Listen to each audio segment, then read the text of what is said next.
Sawe Omnibus. What do progressives, Islamists, liberals, and the alt-right all have in common?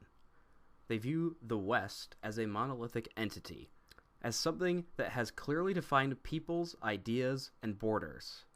For progressives and Islamists, they tend to view the West with disdain, and will bring up the long list of buzzwords like imperialistic, racist, and Islamophobic, as part of a narrative to turn people against the values of the society they live in and create a new one. For liberals and the alt-right, they look upon the West with reverence, and define it either by an arbitrary set of values or an ethnic/national/racial identity.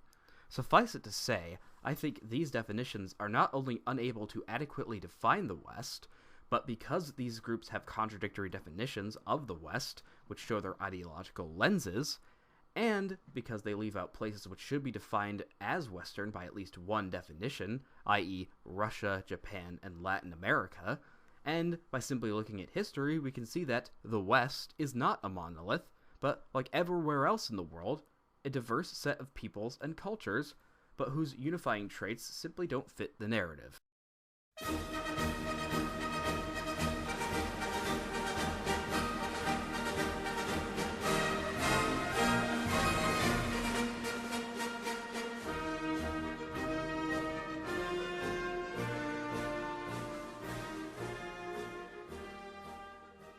So, I think it's necessary first to define what people mean by the West.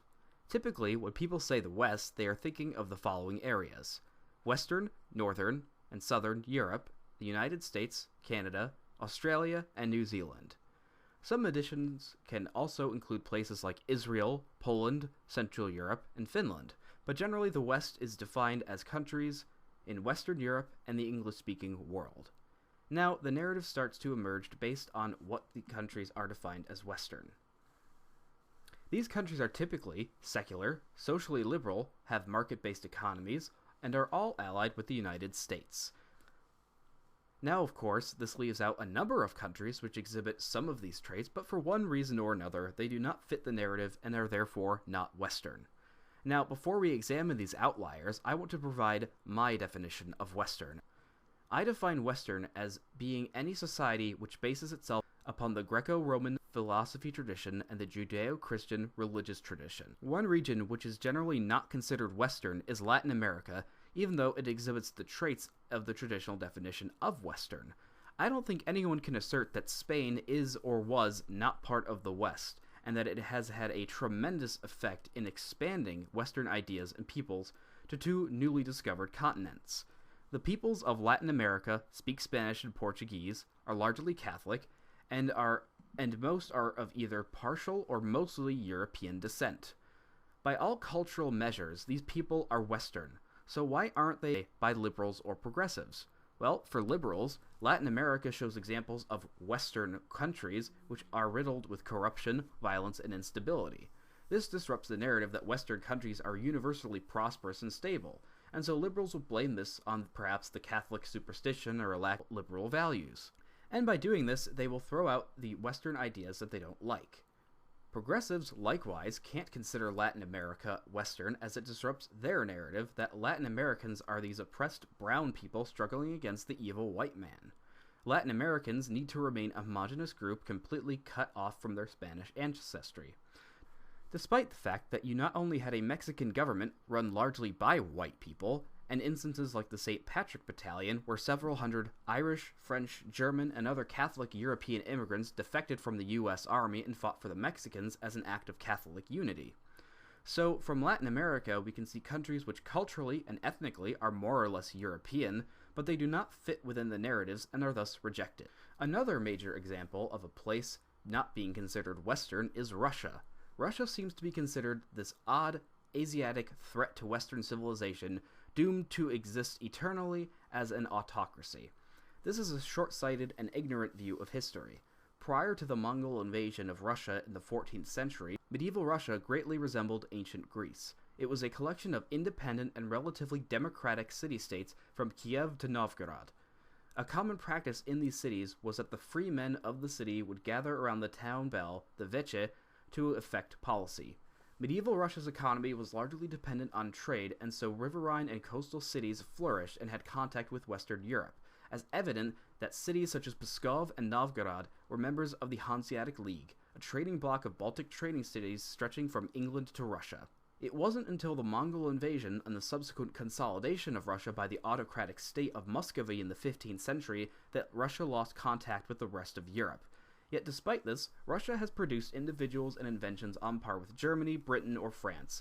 Scientists such as Mikhail Lomonosov, who discovered the atmosphere of Venus, Alexander Popov, one of the inventors of the radio, psychologists such as Vladimir Bekhterev and Ivan Pavlov, and artists like Boris Kustodiev, writers like Dostoevsky and Tolstoy, and composers such as Tchaikovsky, Rachmaninoff, and Sergei Prokofiev.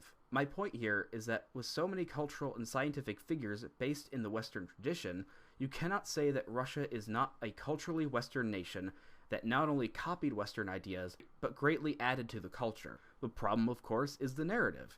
Russia is not a liberal democracy. Secularism is disappearing in Russia, and atheism is declining. And of course, diplomatically, Russia is one of the few rivals to the United States that cannot be bombed into democracy. My last example of a country that can definitely be defined as Western but isn't is Japan. The narrative seems to run that when the Americans occupied Japan at the end of World War II, there was an immense distance between our cultures. This, of course, is not true. Not only did the Japanese have contact with the Europeans since the Portuguese missionaries in the 16th century, but they had contact with the United States since 1853. And since 1868, the Japanese have been rapidly modernizing and westernizing. Everything from their education system, their military and government structure was modeled after Western nations like the United States and Britain. So this hurts the narrative that a nation which had been so influenced by the West could have waged an aggressive war against not only non-Western nations, but Western nations. And I think this ties into the main reason why the West cannot be looked at as a monolith. Western countries have spent far, far longer fighting each other than being united. In fact, the West has rarely been united in any sense. There are only 2 or 3 examples of Western civilization being unified in history. The first being the Roman Empire, the latter being the American superpower after World War II. And I think those that support the idea of a unified Western culture will not like the reasons as to how or why the West was unified in these 2 instances. The reasons, of course, being that one culture, by military and cultural strength, conquered everybody else, and only by force were they able to maintain control. The Romans became the unified West because they conquered Carthage, Egypt, Greece, and Gaul, and through their military kept order. Similarly, the United States and other liberal democratic nations, such as Britain and France through war, established hegemony. In World War I, the autocratic, quote-unquote, regimes of Imperial Germany and Austria were destroyed. In World War II, fascism was destroyed, and after the Cold War, communism collapsed, leaving only liberal democracy, the United States and NATO left standing. And essentially, any country that does not follow this way of life must be, quote-unquote, liberated.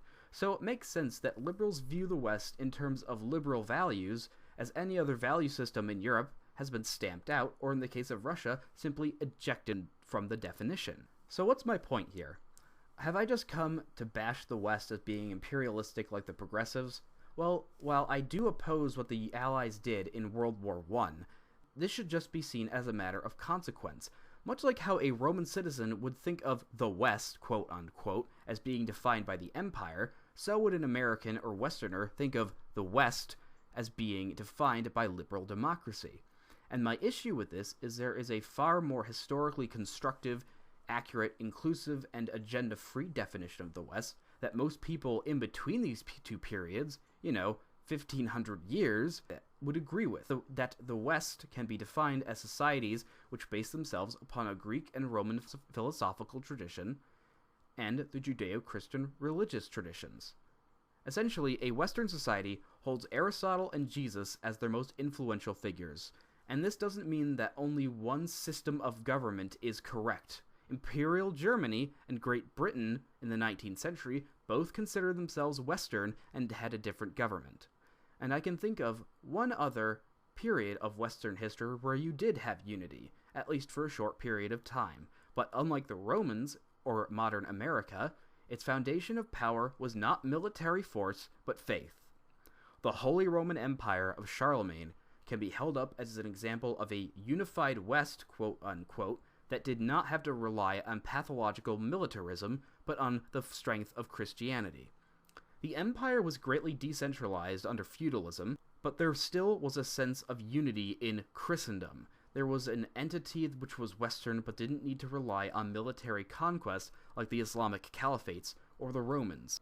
So to conclude, I think to assert that the West, quote-unquote, is some sort of monolith based on some arbitrary principles that we assert are the core values of the West, only because we won the war, is intellectually dishonest, and it shows how arbitrary this modern idea of the West has become when you can pick and choose which countries you do and don't want to be part of it, based on your own ideology.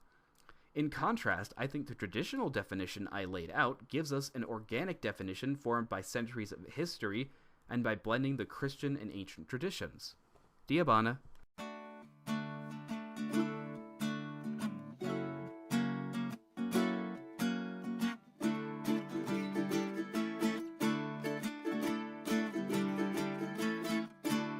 Wir wollen unseren alten Kaiser Wilhelm wieder haben. Wir wollen unseren alten Kaiser Wilhelm wieder haben. Aber den mit dem Bart, mit dem langen Bart. Aber den mit dem Bart, mit dem langen Bart.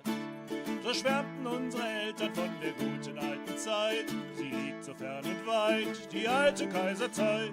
Doch war sie wirklich besser, diese gute alte Zeit, als einst der Opa, die Oma hat wohl gefeit. Ja, mit Jagdgesang und mit Hörnerklang, rings um Fair Berlin, durch die Wälder ziehen.